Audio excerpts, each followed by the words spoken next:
अभी हम पढ़ रहे थे रिफ्रैक्शन थ्रू स्फेरिकल सरफेस।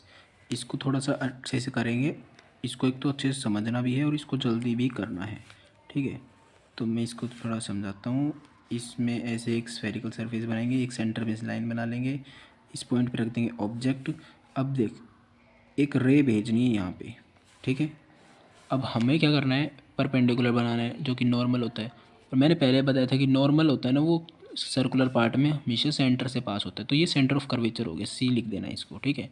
और अब एक रे बढ़ानी है कि नॉर्मल से टूवर्ड्स दी नॉर्मल बैंड हुई है, यहाँ पे जाके बनी है इमेज, ठीक है। तो यहाँ मैं लिख देता हूँ एंगल एल्फ़ा, यहाँ मैं लिख देता हूँ एंगल बीटा, यहाँ मैं लिख देता हूँ एंगल गामा। ये तीन एंगल मार्क कर लेने हैं।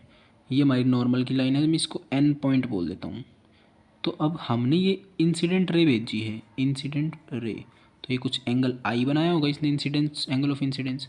और ये बेंड हुई है नॉर्मल से उस तरफ, तो इसका कुछ एंगल आर भी रहा होगा, ठीक है।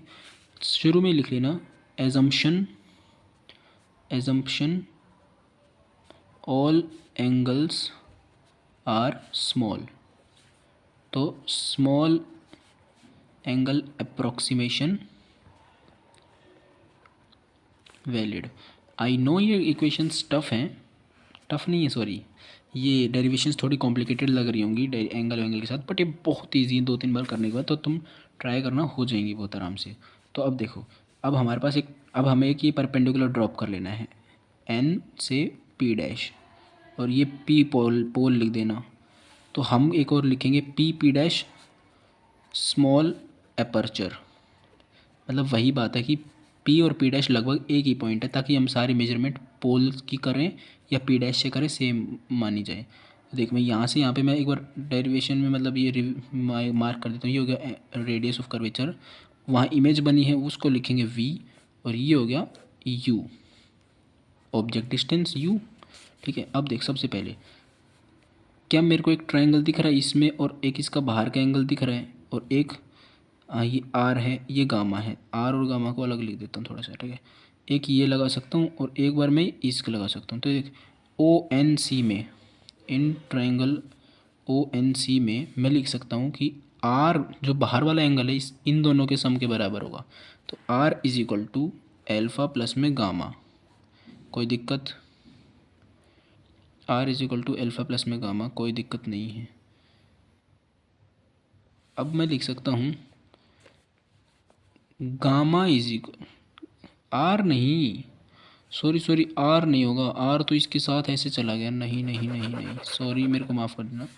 आई, angle I is equal to alpha plus gamma, ये हुआ एक लाइन के साथ। अगर ये लाइन पूरी ऐसे जाती ना, और फिर कोई एंगल होता पूरा, तो हम लिख सकते थे इन दोनों का सम। ऐसे नहीं, तो मुड़ गई यहीं पे, ये नहीं लिख सकते। अब ये लाइन है ट्रायंगल की साइड के साथ जा रही, तो इसको लिख सकते हैं। तो हम लिखेंगे I is equal to alpha plus में गामा, ये एक इक्वेशन बनती है, ठीक है। एक इक्वेशन लिख दिया 1। अब ये वाली इक्वेशन बनाओ इस ट्रायंगल में, इस ट्रायंगल की साइड के साथ ही लाइन जा रही है, तो gamma is equal to R plus beta लिखेंगे, ठीक है। अब from triangle C N I, gamma is equal to R plus में बीटा। अब देख, अब हमें एंगल आई निकाल लिया, अब हमें एंगल आर निकालना है। तो इस इक्वेशन में आर की वैल्यू क्या लिखेंगे, गामा माइनस बीटा, इसको लिख लिया इक्वेशन 2। अब लगाओ स्नेल्स लॉ एट एन, क्योंकि वहीं पे एंगल ऑफ इंसिडेंस है। तो क्या लिखेंगे, म्यू वन को मैं 1 लिख रहा हूँ। अब नहीं, म्यू वन को 1 नहीं लिख सकते, म्यू वन म्यू टू, हमें इसको मान के चलना है। अब एजम्पशन है, एजम्पशन नहीं, ये मान के चल रहे हैं mu two is greater than mu one, मतलब म्यू टू डेंसर है। तो हम लिखेंगे mu one sine I one नहीं, I is equal to mu two sine R. मैंने पहले लिख चुका है स्मॉल एंगल अप्रोक्सीमेशन वैलिड, तो हम लिख देंगे mu one I is equal to mu two R. I और आर की वैल्यू अभी अभी निकाली है, तो पुट कर दो। म्यू वन इंटू में आई की वैल्यू क्या होगी, एल्फ़ा प्लस में gamma is equal to mu two into R की वैल्यू क्या होगी, गामा माइनस में बीटा, ठीक है, कोई दिक्कत नहीं है। अब एक बार एल्फ़ा बीटा और गामा की वैल्यूज़ निकाल लो, ट्रायंगल ही बना के, जैसे मैंने पहले बताई थी, ठीक है। मैं एक बार इधर करके बता रहा हूँ, सॉल्व नीचे कर लेना ताकि ट्रायंगल में तुम्हें दिखता रहे। देखो टेन एल्फ़ा निकाल रहा हूँ, ये खुद लिख लेना, from triangle O N P dash, ठीक है, tan alpha approximately equal to alpha ही होगा, इक्वल टू क्या आएगा, perpendicular N P dash upon में ये वाली क्या लेंथ होएगी, माइनस यू। तो मैं नीचे लिख रहा हूँ alpha is equal to N P dash upon में माइनस का यू।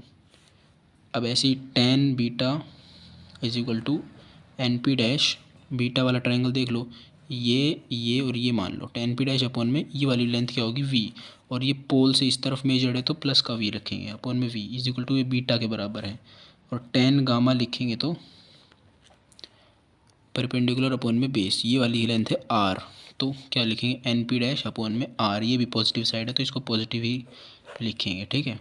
अब हम इनकी वैल्यूज़ पुट कर देते हैं बारी बारी यहाँ, म्यू वन इंटू एल्फ़ा क्या है, alpha N P dash upon में, इसको माइनस बाहर ले आया, अपॉन में यू, माइनस का यू था उसका ऊपर लिख लिया, प्लस में गामा क्या है एन पी डैश अपॉन में आर, ठीक है कोई दिक्कत नहीं है, ये पूरे के साथ मल्टीप्लाई में, सुबह यही बताया था, mu two is equal to bracket का क्या कंसेप्ट होता है, गामा, गामा की वैल्यू क्या है एन पी डैश अपॉन में आर, माइनस में बीटा क्या है एन पी डैश अपॉन में वी। अब देख एन पी डैश यहाँ से कॉमन लेना, पूरे में से एन पी डैश यहाँ से कॉमन लेना, काट देना दोनों साइड से, करके नहीं बता रहा हूँ, बहुत बेसिक स्टेप हो जाएगा। तो हम यहाँ लिखेंगे माइनस का वन बाई यू प्लस में one by R is equal to mu two one by R minus में वन बाई वी, ठीक है कोई दिक्कत नहीं होगी मेरे हिसाब से। यहाँ पे एक बार मैं इसको एज इट इज़ उधर कॉपी पे लिख देता हूँ, नेक्स्ट पेज पे पॉज करके लिख रहा हूँ। अब इनको मल्टीप्लाई कर देते हैं अंदर, mu one by u minus का प्लस में mu one by R is equal to mu two by R minus का म्यू टू बाई वी, ये माइनस वाला इधर ले जाओ और इस माइनस को उधर ले जाओ, तो क्या लिखेंगे, ये जब इधर आएगा तो mu two by v plus का हो जाएगा, ये ऑलरेडी था यहाँ पे mu one by, sorry plus नहीं यहाँ पे माइनस, इसको एज इट इज रखो यहाँ पे, mu one by u is equal to mu two by R इधर ऑलरेडी था, इसको इधर ले आओ माइनस में म्यू वन बाई आर। तो अब फाइनल फार्मूला क्या बन गया, mu two minus mu one, इसके नीचे वी इसके नीचे u is equal to mu two minus mu one divide by R. Rakshak sir ने एक ट्रिक बताई थी कि बेटा म्यू टू है जिसमें जा रही है लाइट, जा रही है रे, यानी रिफ्रैक्टेड रे, म्यू वन वो है जिसमें से आ रही है। अभी ध्यान से समझना है, म्यू वन क्या हुई जिसमें से जा रही है, म्यू टू जिसके अंदर जा रही है, ठीक है। तो हर बार ऐसे लिखना है, mu two by v minus में म्यू वन बाई यू, और ठीक है equal to mu two minus mu one by R. Derivation complete है, ये फॉर्मूला चेंज होके भी आ जाए ना, कह दे कि ये अब मान लो ऐसे आ गया कि ऐसे है, इसके अंदर से जा रही है और इसमें जा रही है म्यू वन में, ठीक है, ये है mu to.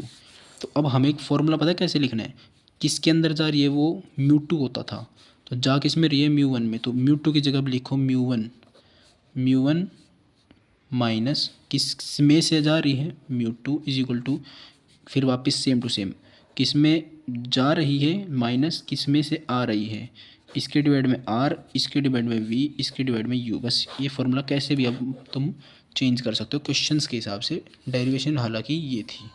I hope so कि समझ आई होगी।